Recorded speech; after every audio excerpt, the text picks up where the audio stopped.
righty. Well, welcome everyone. Welcome back to PreLaw Magazine's symposium on choosing your law school. My name is Andrew Leja, and our next session today is on diversity. Before we get started, I'd just like to invite those attendees who are here to feel free to put into the Q&A section your questions that you'd like answered, and our panelists will do their best to answer them either by message or as part of the discussion board today. Before the panel gets going, I just want to recognize some of our sponsors, including the University of Georgia School of Law, University of Houston Law Center, UConn School of Law, and Southern University Law Center. They've helped make this event possible today, so we want to give them a big shout out. Our next session is Best Schools for Diversity, and I'm pleased to introduce the moderator, Pilar Mensah, and she's the Assistant Dean of Admissions at the University of Houston Law Center. So I'll go ahead and pass it on to her. Okay, wonderful. Hello, everyone, and welcome to today's session. Thank you all for joining us on this webinar, which is entitled Best Law Schools for Diversity. Just a couple of housekeeping things. I wanted to remind you that the session is 1 hour today, and it will be recorded. So if you do need to step away at some point during the session, it will be recorded and sent out to the attendees so you can always view it later. And as Andrew said, we'll be taking questions in the chat. So if you have any chat questions, you can post them in the chat. And we'll also leave some time at the end of the webinar to answer questions as well. So I'd like to introduce our panelists for today.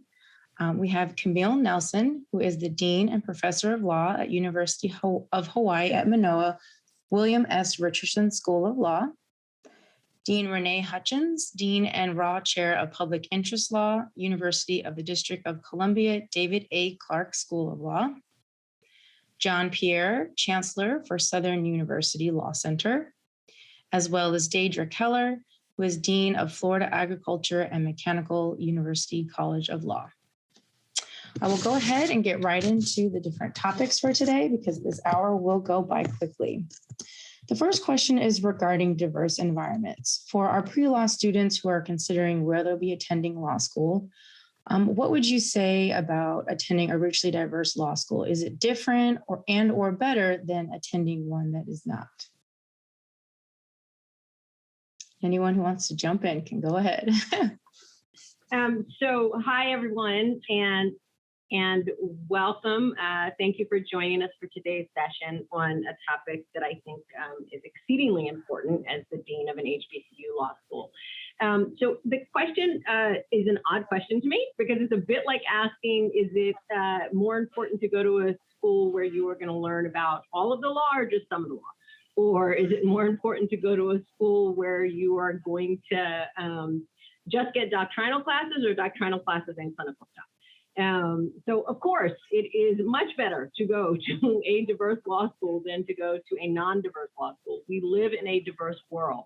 The practice of law is a diverse practice. And so you should be training in institutions that can provide you with a climate and a community that to the greatest extent possible mirrors the practice that you hope to walk into. So yes, Dean Mensah, absolutely. It is very, very, very important to go to an institution that reflects the goals and ideals that you hold dear. Absolutely. And I'll just layer on what my friend Renee said. I second everything she said and the way she said it. If we were to attend schools devoid of context, I think everybody would understand that there would be an absence of elements that inform every conversation and every item that you're learning, like every part of the curriculum.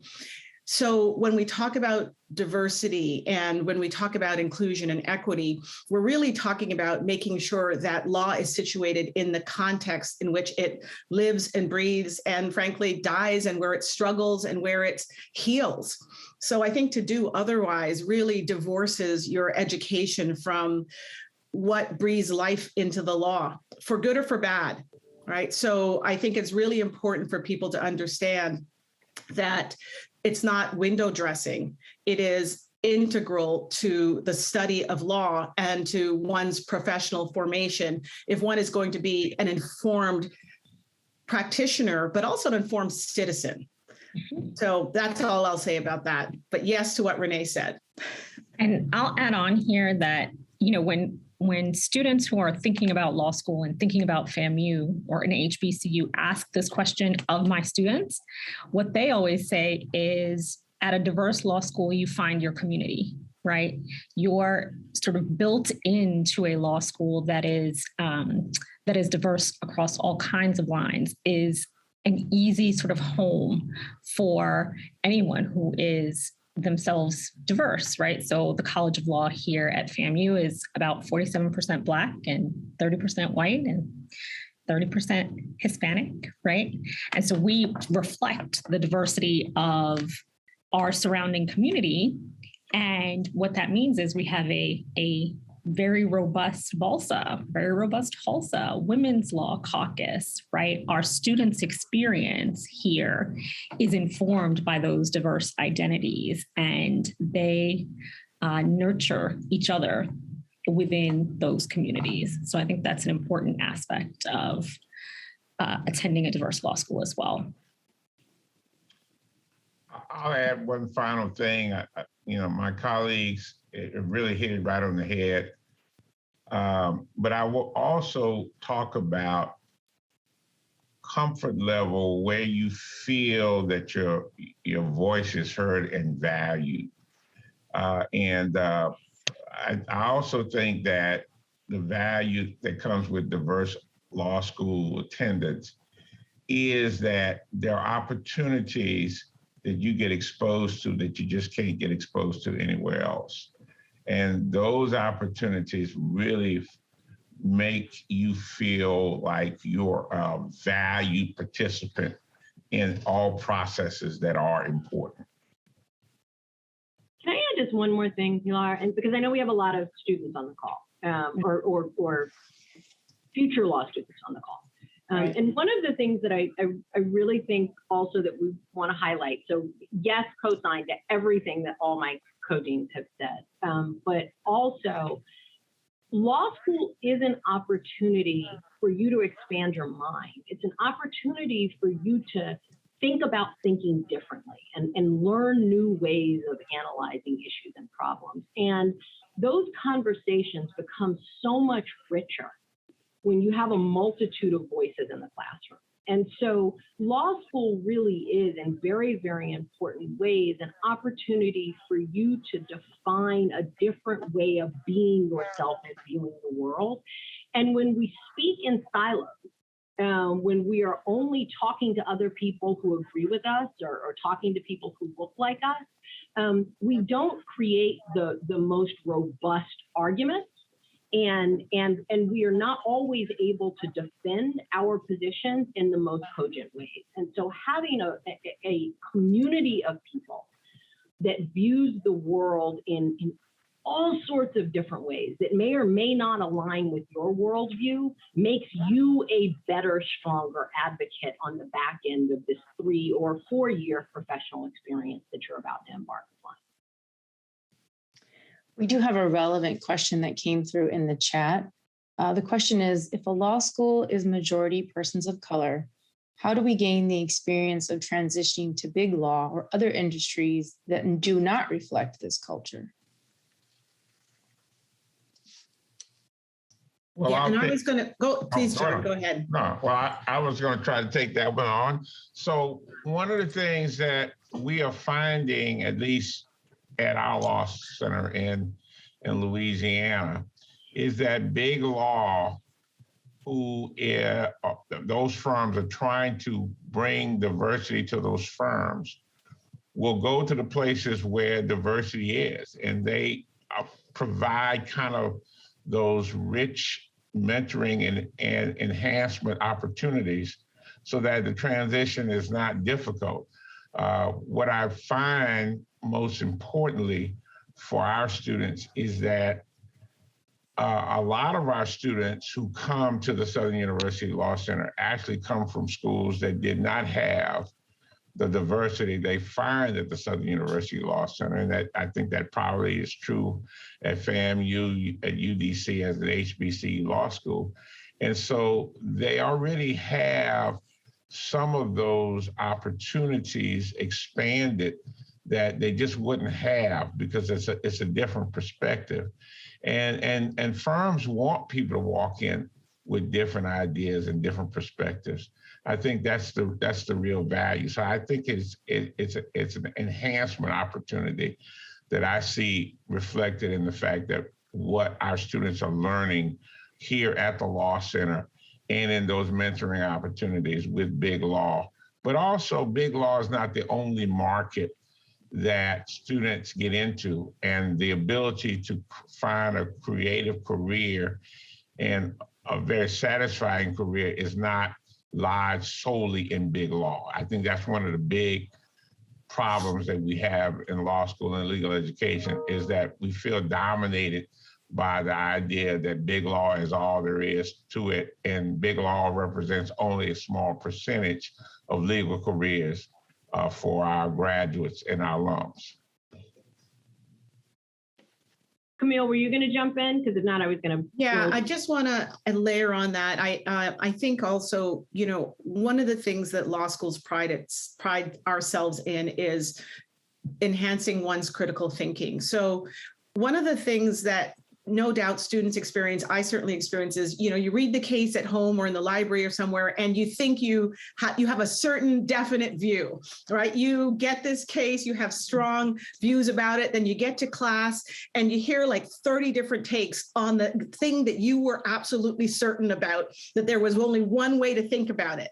So that conversation that is produced out of that quaking of certainty or need to defend one's absolute certainty in that class through dialogue and discussion is part of what we're talking about. And you know, it is the case that every institution and every firm and every government office and every corporate office and every nonprofit office, there are cultures that predominate. And one of the things that you will do based on what you learn in classes and coming into your own voice and practicing your own voice and trying to be objective despite strong feelings and trying to articulate despite emotionality is to go into those spaces and also shift the culture, right? Because as John said, there is a demand for that. But what you do in law school is you practice how you're going to do that and engage with people across difference, across similarity, to build coalition, to find allies, to make cohesive arguments. So very much those conversations, often hard conversations, often laden conversations, disputed conversations, birth your ability to go off and practice and lead in spaces that perhaps were not populated with great diversity. So what you learn in law school matters, and how you learn it and how you practice it matters. Yeah, I just wanted to piggyback on the two things that have already been said and amplify one very small point just a little bit. As you are thinking about law school and as you are thinking about the process of law school and then success on the back end, I think that there are two primary components to that success. So one of those components is absolutely the substantive knowledge, right? There is a certain baseline of substantive, objective knowledge that you have to have coming out of law school to enable you to pass the bar. The other thing, though, that I think is probably less frequently talked about is confidence, right? That you have to sit with that substantive knowledge and understand that you deserve a seat at the table and that you deserve to be in the room. And so the question in the chat was about whether going to a law school or an institution with a demographic that does not mirror the demographic in practice is a good idea. And for me, the answer to that is unequivocally yes, to the extent that going to law school, learning the substantive law in an environment that does not destroy your self-confidence and that boosts you and helps you to understand that you deserve to be in the room can be of immeasurable benefit. as you are moving out into practice and trying to be successful in practice. And I want to just very quickly underscore something Chancellor Pierre said, and that I think Dean Hutchins is touching on as well, which is big law is not the be all and end all, right? There's a whole span of things you can do with this law degree. And I know at FAMU, where we serve primarily first-generation lawyers, I suspect that is true of some others on this call as well, we really meet our students where they are. And part of what we're doing in educating them is educating them about the breadth of things you can do with this JD, right? So when you think about success after the JD, think expansively about what you can do with that degree, and whether the schools that you're considering are going to help you think expansively about that question, right? Because big law is certainly not the be all and end all. So we have another question from someone who says, if they live on the West Coast and don't have the economic means to move to the South or the East Coast or to attend a HBCU, or a university that reflects diversity, what do you recommend they do to seek out diverse environments where they are?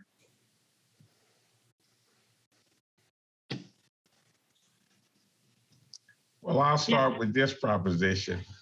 You can afford coming to the South more than you realize if you live on the West Coast. Very true.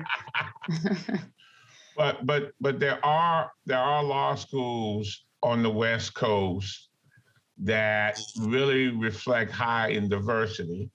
And I'm not going to advertise who they are, but there are those. And I think you have to figure out where those schools are in your regions. I will say one school simply because Southwestern Law has always talked about its history in diversity in California. But that's just because I've heard them talk about it over and over again. But there certainly are places, and there are groups, there are professional groups that, like the National Bar Association and different groups like that, that really have strong commitments and strong organizational roots in the West. That certainly are very, very, very, very important groups. A lot of Latino law groups are strong in the West. So there is that diversity.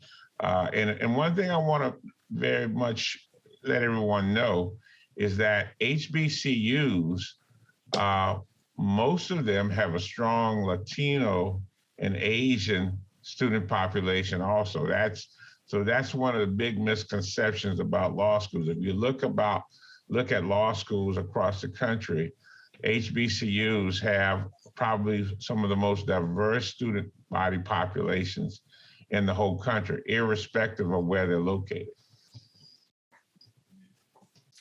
If you don't mind, I'd like to chime in a little from the admissions perspective, just when thinking about moving and looking at other schools, maybe out of state. Always consider the total cost of living, not just the tuition and fees of the particular law school. But also, you may be concerned if you're looking at, let's say, state institutions, that you would be considered a non-resident and that your tuition expenses would be much higher.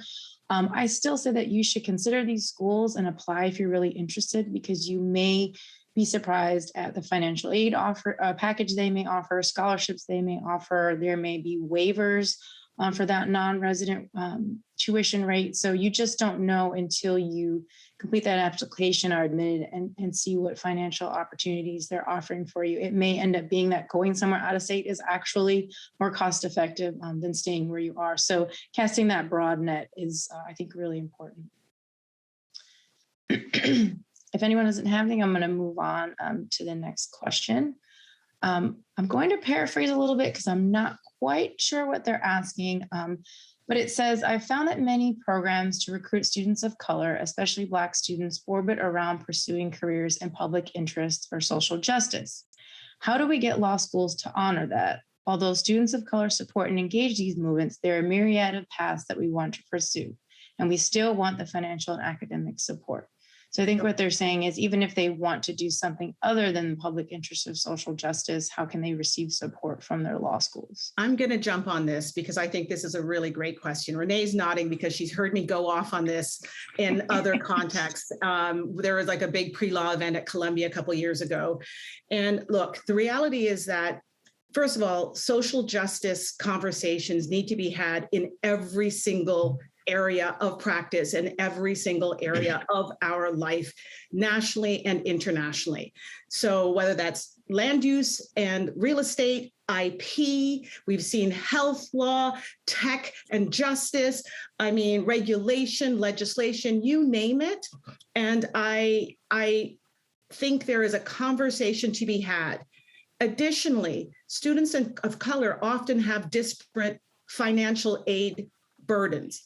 So there is nothing wrong, and I want to open up that space for recognizing the economic and financial imperatives that often drive an interest, in addition to the absolute pure interest in fill in the blank.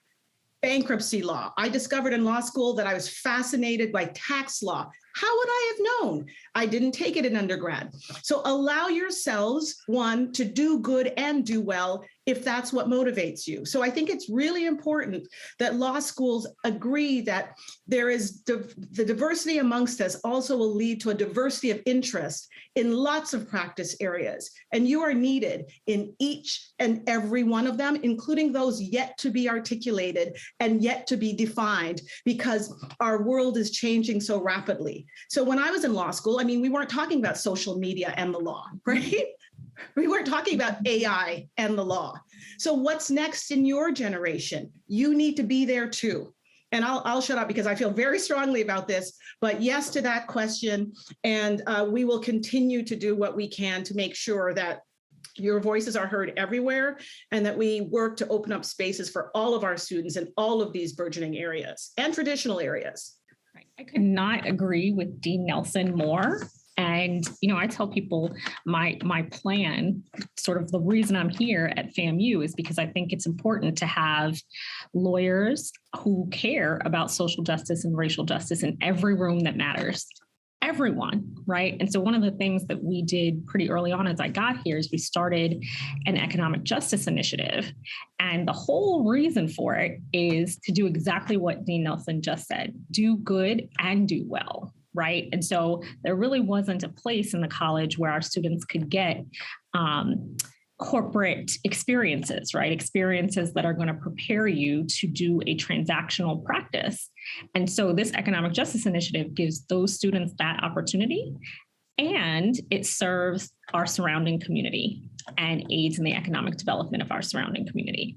So I say that to say, absolutely, our students come with a breadth of interests, right? And it's up to the college to meet those interests. But the college, at least here, and I'm sure at the places that my co-deans serve, we're going to try to do that and to meet the needs of the communities that we sit in at the same time.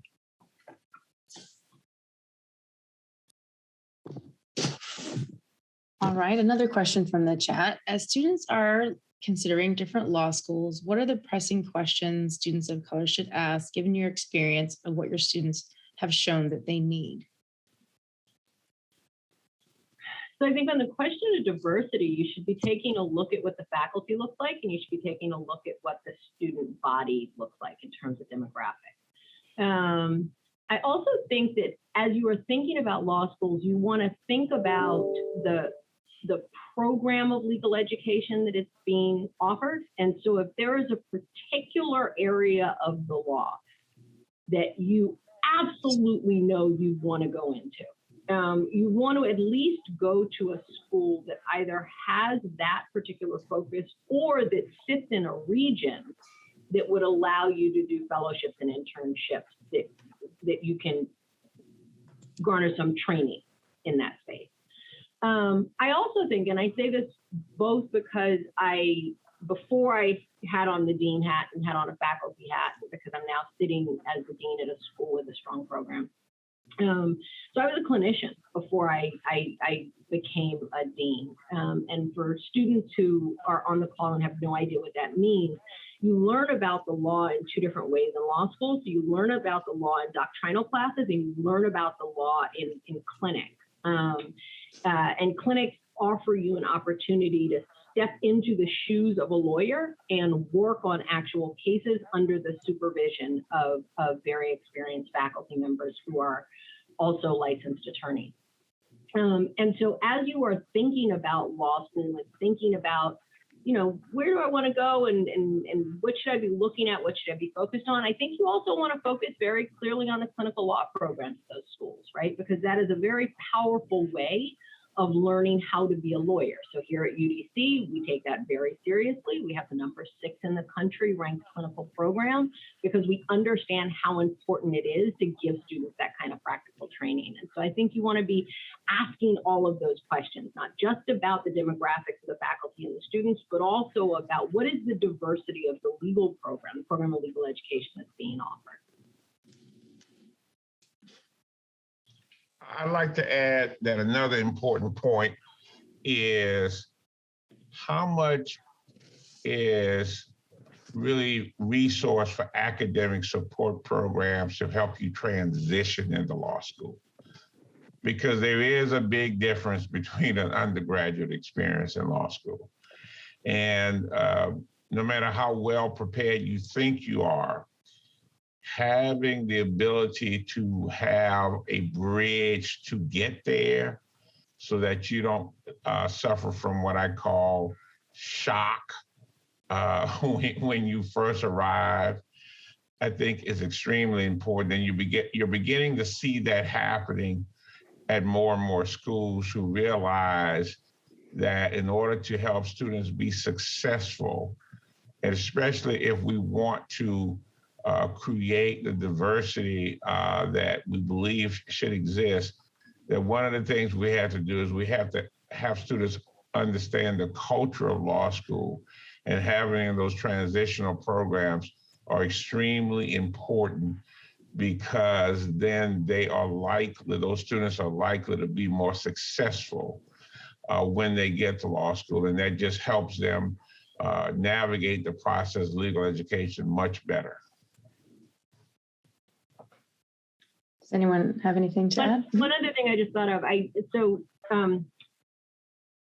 for those of you for whom law school is new, I think you also want to keep in mind that law school is professional school, right? The goal of this enterprise is to enter the profession.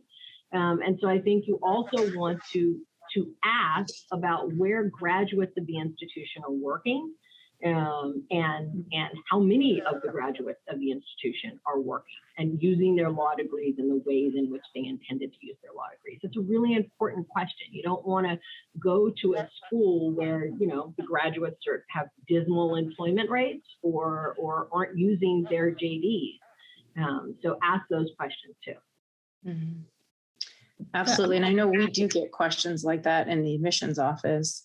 And even if we're not able to answer them because it's a very specific, detailed question, admissions offices should be willing and able to put you in contact with someone that does work in their career office, and that can get you those specific answers.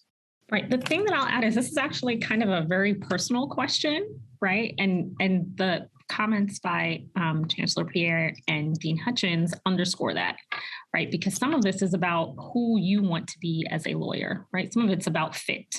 And so, and kind of where you're coming from. So I think I mentioned we serve a lot of first generation lawyers here. That is a different kind of approach, right? Because we recognize that our students need some supports in terms of acculturating, if you will, to the profession, in terms of understanding the breadth of what you can do with the degree, in terms of academic support. And so I think there's kind of a deeply personal aspect to the questions that you should be asking that has to do with your own vision for your career and also your own background.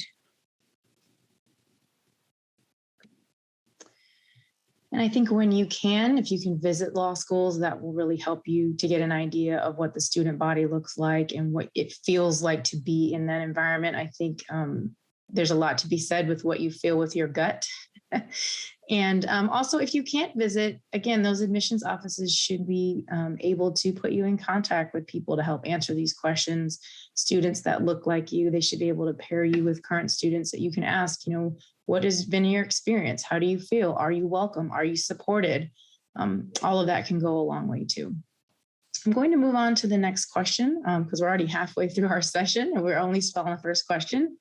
But there's a dramatic shift in how law schools are addressing diversity shortfalls. What are law schools doing to ramp up efforts to increase diversity and diversify the legal profession? Let me jump in and I'll just say briefly, and I know my friends will add on to this. So I think some of this has been mentioned, but bears elaborating. So clearly there has been a lot of talk about the diversity of the community. So whether that's staff, faculty, and students. So I think there's a renewed appreciation that the diversity of the community matters, right? And so, action speaks louder than words, right, in that respect. So I agree with what Dean Hutchins said about looking at, who is the community and what might you learn from that. Certainly a lot of law schools are calibrating or analyzing their own curriculum, their curricular offerings, to see whether they are appropriate for this historical moment and the next, decades that you all will encounter as practicing attorneys and judges, future judges too, right? And people who go off and lead in various capacities. So I think there's a renewed appreciation that we need to continually revisit our curriculum to make sure it's mapping to external demand and mapping to societal discourse, and also making sure you can all, pass the bar and practice, crucially. Those are just two, in addition to the fact that many law schools have diversity committees. Certainly those are committees that I have at every school, and I'm sure my colleagues have stood up and retained and hired, leaders for diversity, equity, and inclusion, whether that's at a director level or an assistant dean level or what have you, to really think about what are the best practices around diversity, equity, and inclusion in the law school and legal profession. But those are just a few of the things, in addition to, I think, faculty hopefully digging deep to look at their own syllabi to think about whether they are appropriately tethered to the conversations that students need to partake in upon graduation. So you, again, are learning and practicing your advocacy and understanding all of the different contexts that matters as you go out into the workforce. So those are some of my thoughts.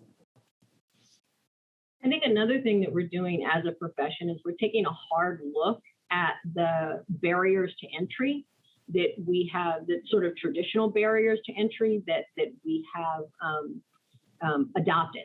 And so, for example, most law schools still require you to take an LSAT and still require you to have a certain threshold score on the LSAT to enter. And I think certainly some schools are now reconsidering that and reconsidering whether the LSAT is the best and most appropriate measure, or whether it is a discriminatory barrier to entry that really measures privilege more than it measures aptitude.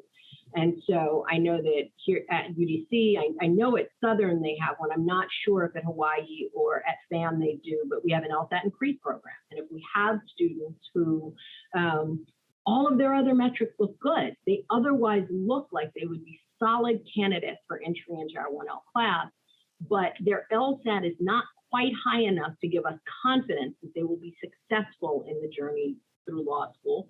We have an LSAT Increase program that allows them to be matched with a commercial bar prep course so that they can then retake the exam, so that what we are measuring actually is aptitude and not privilege. I think we're seeing the same thing on the back end of law school.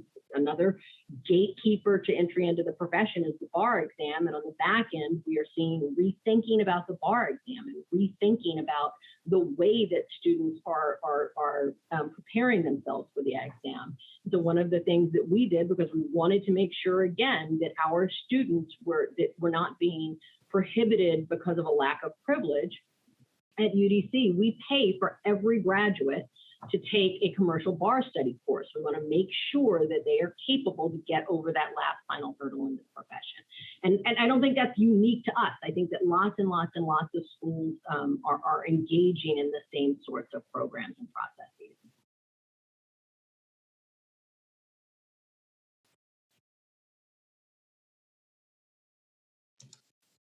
Does anyone else have anything to add to that? Okay, we'll move on to the next question. Why diversity matters. Law schools launch new courses, clinics, institutes, and programs designed to enhance access to justice, racial equity, and reform. It's not really a question, more of a topic. Well, I'll start taking that on. We have created a number of institutes where we're trying to create avenues for our students to understand their power in social justice and in solving real problems. So, for example, we just got approval to create an heirs property institute. So heirs property is a significant problem affecting minority communities, which has resulted in the loss of land over the last 100 years for Black and Brown communities because families didn't do wills or didn't do what we call in Louisiana successions or probate. And then it creates all kinds of problems when there's a disaster or something happened or when there's a buyout in a community. We can't prove who the true title owner is. And therefore, that's a real initiative whereby we go and help communities deal with those particular problems, where again, we're teaching skill sets that are extremely important that you can use anywhere else in America, regardless of what you're doing, but you're solving a real problem from that situation. Another example would be the Technology and Entrepreneurship Legal Clinic that we have, where we're helping a lot of small business, minority startups with issues related to intellectual property rights, how to get a trademark, how to get a patent, how to protect their musical creations or theatrical creations through copyright law. And those are topics that, you don't see, well, how did copyright become a social justice issue? Well, because unfortunately, too many African Americans did not have their value of their creativity protected, so they lost, and what they created was stolen. And so helping people create those realizations of why all of that stuff matters when you're a student coming in kind of ties students into those things. So it doesn't have to necessarily say justice to be connected. You say, well, if it's not environmental justice, well, no, but there are other things that relate that really I think has been reflected in the discussion here that show that justice is everywhere. The social justice issues relate to all aspects of the law, whether it be economic, environmental, voting rights, et cetera, et cetera. So it's so rich with opportunities that the ability to have impact is very, very broad. Yeah, I'm sorry. Oh, please, Deirdre, go ahead. Oh, the thing that I was going to add is I do think there has been kind of a recent move to do this, to focus on diversifying the profession, to focus on incorporating into our curricula questions of racial and social justice. That move has not been very impactful here at FAMU because we were already doing those things. We were already focused on diversifying the profession. We were already incorporating racial and social justice questions into our curriculum. So there has been kind of a recent move in that direction throughout the legal academy. And I think that's a good move. I firmly believe that again, we need to be having those conversations and sort of seeding folks interested in racial and social justice throughout all the rooms that matter, right? And so having other schools sort of move in that direction is great, but it really has not. We haven't changed much of what we do here as a result of recent events, because we had always been investing in diversifying the profession. We had always been focused on an educational experience that recognizes and centers the experiences of Black and Brown people. So I say that just to say it's exciting to see this move, but it's also sort of business as usual for us, and I suspect for the other HBCU law schools.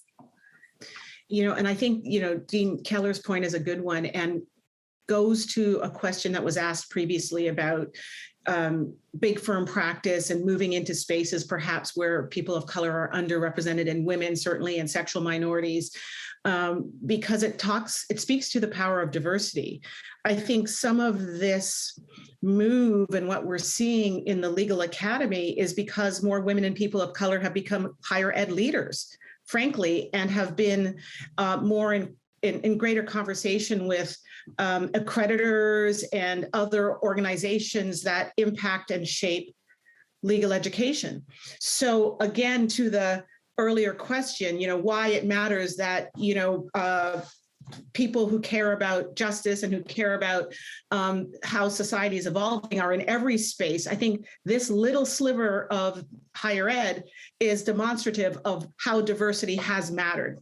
Not saying anything is perfect, but I am saying that over certainly the last several years, I think many institutions have shifted, if only incrementally, to be more thoughtful about identity and our history and context and perspective, and elevating difficult conversations, difficult in quotes, because it's not difficult for everybody, but making sure we can have civil conversations about often challenging topics that have not been discussed previously, so you can make a difference. The other thing, to the points that were made, one of the things we've done in terms of initiatives as a Native Hawaiian serving institution in the middle of the Pacific, where our diversity might look different than the diversity on the East Coast, right? So when I was in DC, different sort of demographics in Boston than here in Oahu. So, we launched a leadership lab. And I was really grateful for support from a Hawaii Leadership Foundation because I want to make sure that leadership, everybody understands they can be a leader, and lawyers often go out into the world and lead with very little training, unlike business students who have specific courses around leadership. So wanting to make sure, again, that different voices are heard. Doesn't matter whether you're an introvert or an extrovert, right? You can lead from the front, from the center, from the middle, and just giving people actual skill sets taught by people who have a curriculum developed around leadership. So our students are ready when they graduate, and frankly, and also lead within the school, because that's what lawyers do. Similarly, we have a business boot camp, again, to the points that were made, because these conversations need to be opened up. And also because for me, that initiative is trying to prevent a common refrain, which is there are no fill in the blank for these positions, right? Or we just don't see the pipeline coming, but we need people in this space, but we're just not seeing qualified candidates. So of course, as deans, we think, how do we take away that argument that there just aren't enough people to really supply for the demand? So trying to make sure that people aren't shut out of certain opportunities, especially in spaces where there might be underrepresentation, and hence leadership lab and the business boot camp. So just two very, quick, two very recent innovations at our school, but all really going to making sure our students are more competitive and better situated in terms of their practice and professional opportunities. And the last bit that I would add, not to put too fine a point on it, is diversity matters because democracy matters. We are at a flexion point, I think, in our nation's history.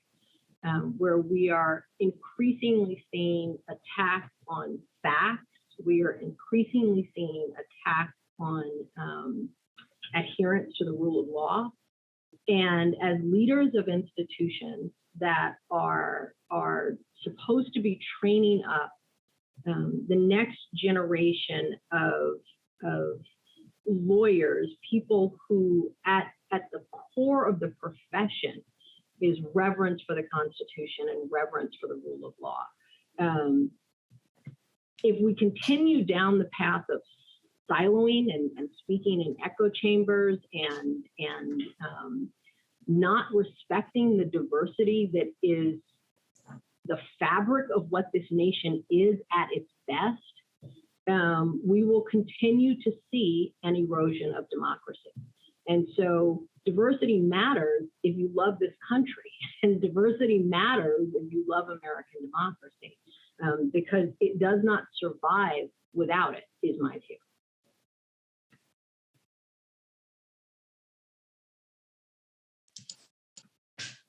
Well, that was the last of the pre-planned questions, and we do have a few more in the chat, but if anyone in the audience has any questions, please feel free at this point to start typing those in. And I'll just kind of go down the line as they come in. You mentioned being competitive, and so this question has to do with internships. What can students do, and how can they situate themselves to be able to obtain these strong, helpful internships in the summer? I'll start with that. Well, one of the things that we do is when students come in, we start asking them to think about what they might want to do that next summer. And it seems kind of interesting to do that because probably under some of the old rules, you couldn't tell first semester students about employment opportunities. They needed to focus on doing well that first semester. But we say, no, we need to start talking about the possibilities. So one of the things that we really focus on is, you don't come to law school without being educated in something before you come to law school. So some of it might be you have skill sets that are really valued that you can use to create opportunities with internships. So we create a lot of cooperative endeavor agreements, MOUs, partnerships with different groups that then focus on those internship opportunities. One of the most interesting ones that we have seen in the last several years is the Southern University Law Center is a member of the Hispanic Association of Colleges and Universities, HACU. And so when we show up at these different internship events, they say, well, how did you become a member of HACU? Well, anybody can become a member of HACU. And our students can sign up for and they have a fantastic national internship program. But all of it doesn't necessarily relate specifically to law. What it is it's an internship program, and they deal with various agencies and corporations.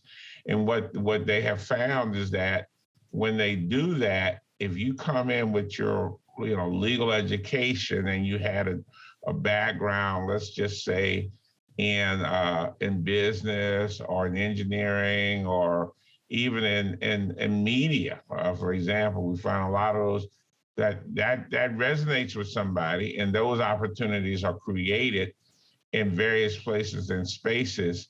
I remember one of my students said, hey, someone from the National Credit Union Association just called. Who are they? And why should I be interested? I just had to laugh and explain.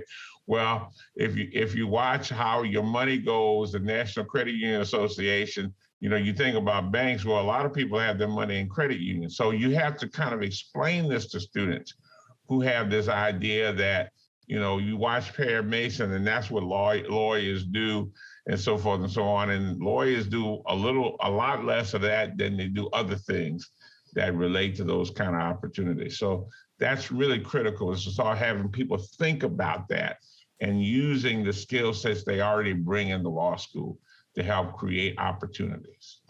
The thing that I would add here is use the resources that you have at your disposal. right? So wherever you go to law school is going to have a career services office, right? Get to know those folks. And you want them to get to know you, right? So that when an opportunity that speaks to your background or your interest passes their desk, they think about you and they bring it to your attention.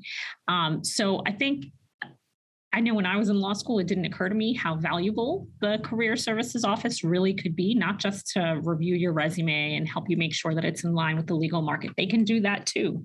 But making yourself known to the people in your career services office, I think, goes a much longer way than you might expect. And it is sort of the tip of the iceberg in terms of networking and how networking can set you up for not just internship opportunities, but also career opportunities.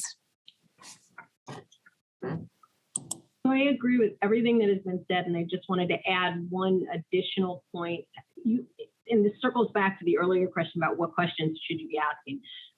So in many spaces, there is resistance to hiring 1Ls because employers don't want to spend their own money to train very, very, very young new lawyers to become practice ready. And so 1L can at times have a great deal of difficulty finding summer placements in that first summer after 1L year. So one of the things that we do is raise hundreds of thousands of dollars to support funding for all of our 1L. So we will pay for fellowships for our 1L students so that money is not a barrier to their gaining experience. And so I think that's another thing that you want to be very thoughtful about as you are exploring your law school options is what do placements look like for students in the 1L class, and what is the institution doing to facilitate those placements? Thank you. Going on to the next question. I heard that students that land at the bottom of the curve are asked to leave. Do you see this happen often, and how do you combat this? So if one of you could speak to the curve and how that works, and then what this question is asking, if students are then asked to leave the law school because they have curved down at the bottom. I think that every law school has a minimum threshold below which students cannot fall without coming into jeopardy of academic dismissal. And the thing that I would say with regard to this is I think that students frequently experience that as punitive, and it's not.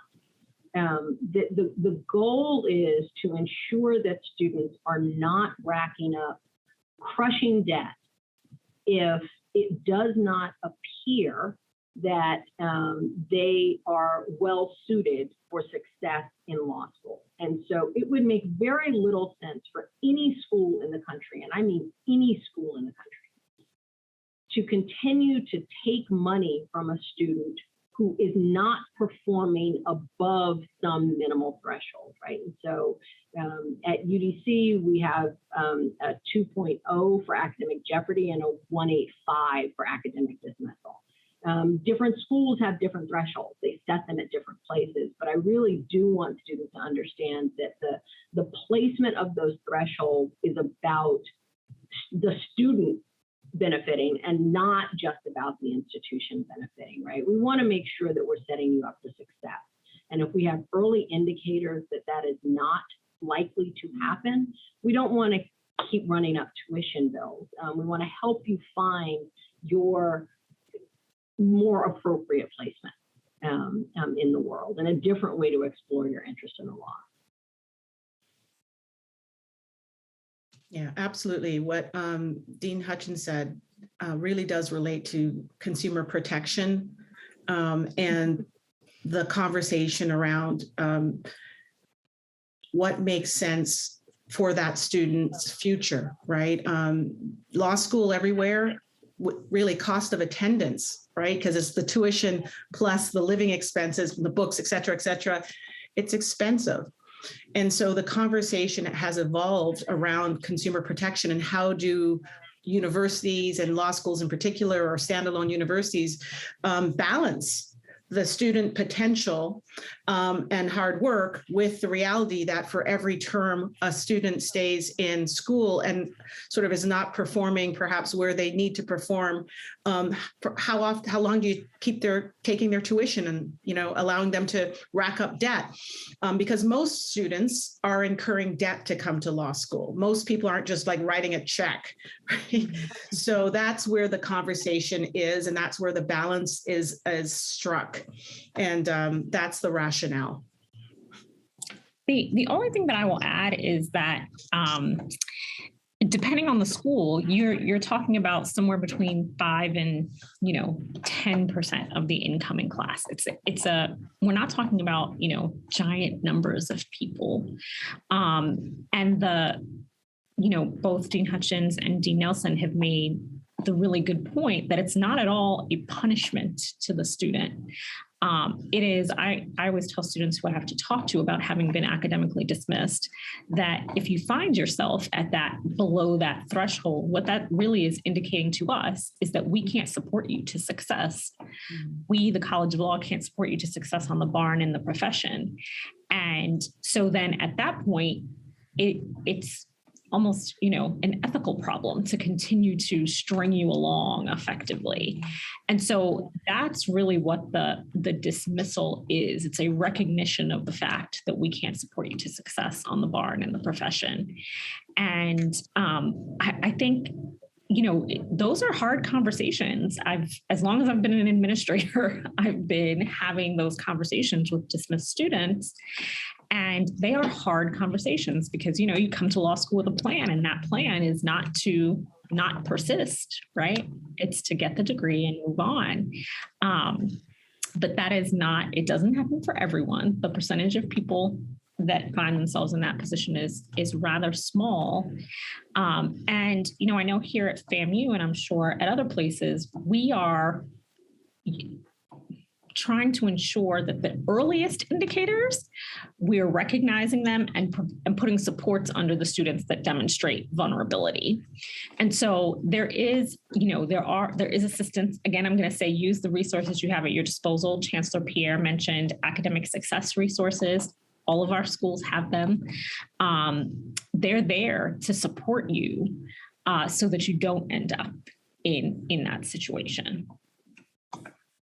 And I just want to jump in because that one thing bears emphasizing from what Dean Keller said, that is, when you're in school, it always boggles my mind that students sometimes don't take advantage of the resources that are there for them, right? Mm-hmm. So, go to office hours. Like, it's amazing to me. Sometimes we're in our offices thinking, we put aside this 2 hours and like nobody's showing up.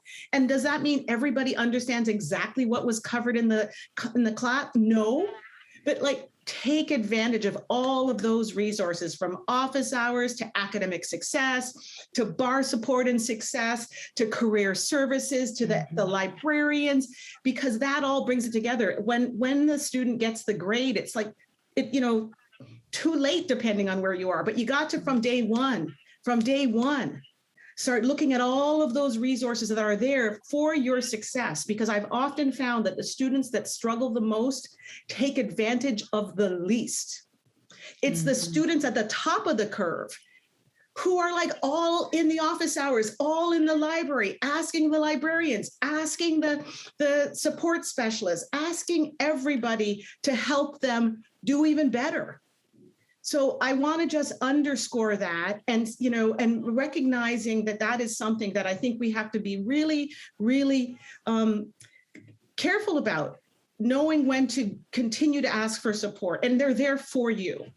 Don't be shy. Mm-hmm. Absolutely. That's a great way to end this session. We are out of time at this point, so I would like to thank all of our panelists today for taking the time to share their insights and their expertise on this important topic. I'd also like to thank the attendees. Thank you for being here with us today.